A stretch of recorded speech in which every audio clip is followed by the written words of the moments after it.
Hey y'all, so if you just watched the beginning of this video, that was my mother-in-law and her dog, which is kind of the reason I wanted to start them off like this. This video off like the way it is because I am making dog treats for my mother-in-law's dog. I got this recipe from Melissa at Melissa's Kitchen. We have talked about it and she has agreed to let me do kind of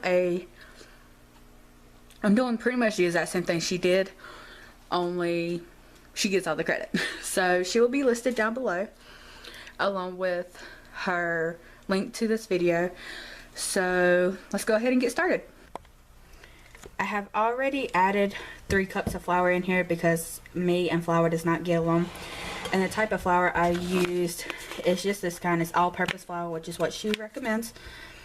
So this is just the one I got from the store. Don't really matter what kind I get, or I guess it don't matter what kind you get as long as it's all-purpose flour. The next thing you're going to need is half a cup of peanut butter. I'm using peanut butter delight, creamy peanut butter.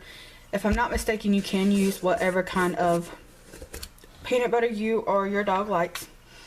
I'm using creamy mostly because that's what we have on hand. So I'm going to go ahead and add that into the bowl and then I'll bring you back. So the peanut butter is now added in. We have 2 guests. Oh. Bye. The next thing you're going to do is add 2 tablespoons or 2 teaspoons of honey. And I'm just using regular honey. So, and of course I gotta open it.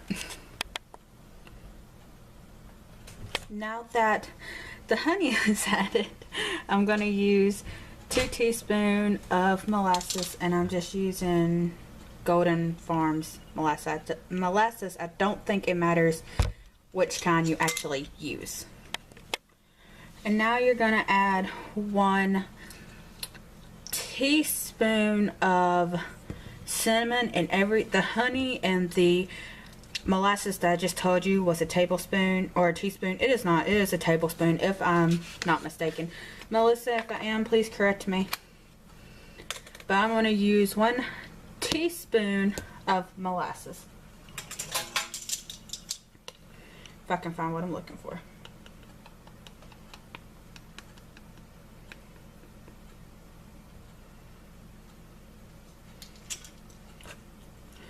Now we are going to mix it up, but I would recommend having a glass of water or something beside you. Wait, I forgot my olive oil. I'm sorry, y'all. This is becoming a fail. I'm using extra virgin olive oil. She says just regular olive oil. They didn't have any regular olive oil at the store I went to. That wasn't like $10. So I'm just using extra virgin olive oil, and you're using 1 to 2 teaspoons of that. I have a mess over here, y'all.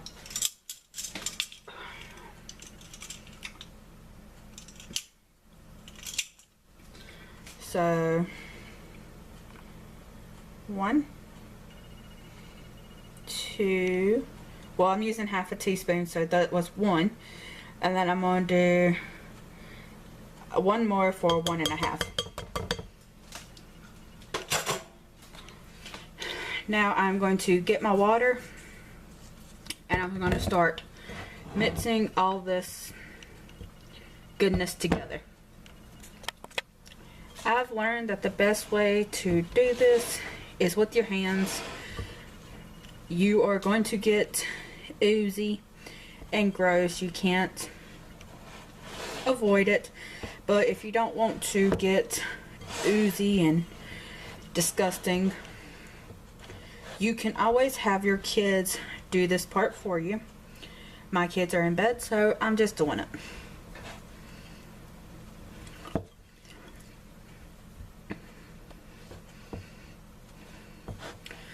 So I'm going to continue mixing it, and I'll bring y'all back after this process is done.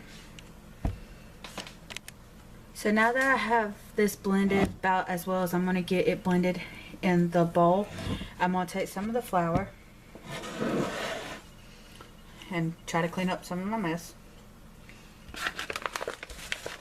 But I'm going to take some of the flour and just pour a little bit right on my counter.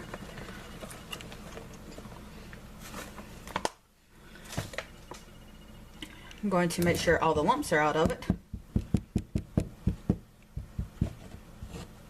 And then I am going to just put my dough right onto this.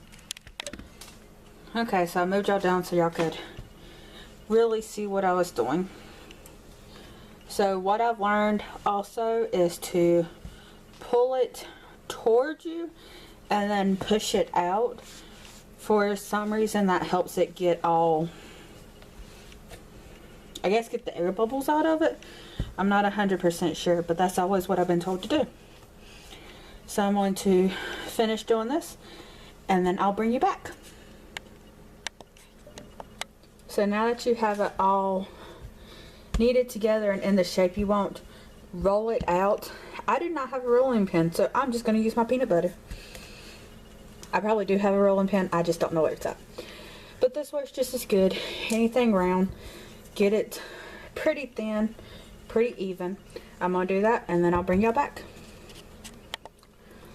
So now that I have it out in the desired width and length that I want, I don't want to make it too big because I can always load it up and make more. My mother-in-law's dog's never had any of these, so I don't know if they would like it or if he will like it or not. So I am going to just make a little bit at a time. If this don't go as far, then it just don't go as far. I'm using one of these mashed tater thingies. Not really sure what they're called. They might be biscuit makers. I'm just going to dip it in here because I have flour, leftover flour in here.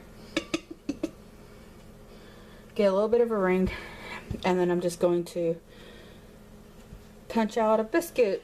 And they come out deep in size and pretty good looking. So I'm going to do this and then I'll bring y'all back. So here are the treats all cut and laid out.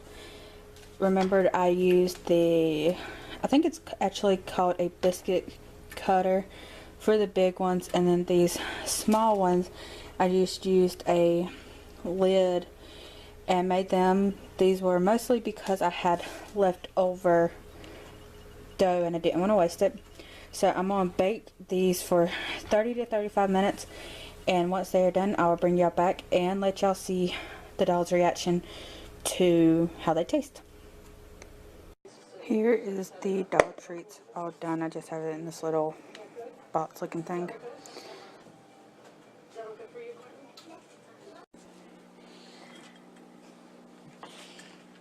Are you going to take it and run?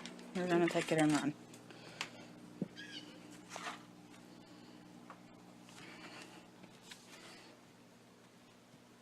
It's like you're not getting it.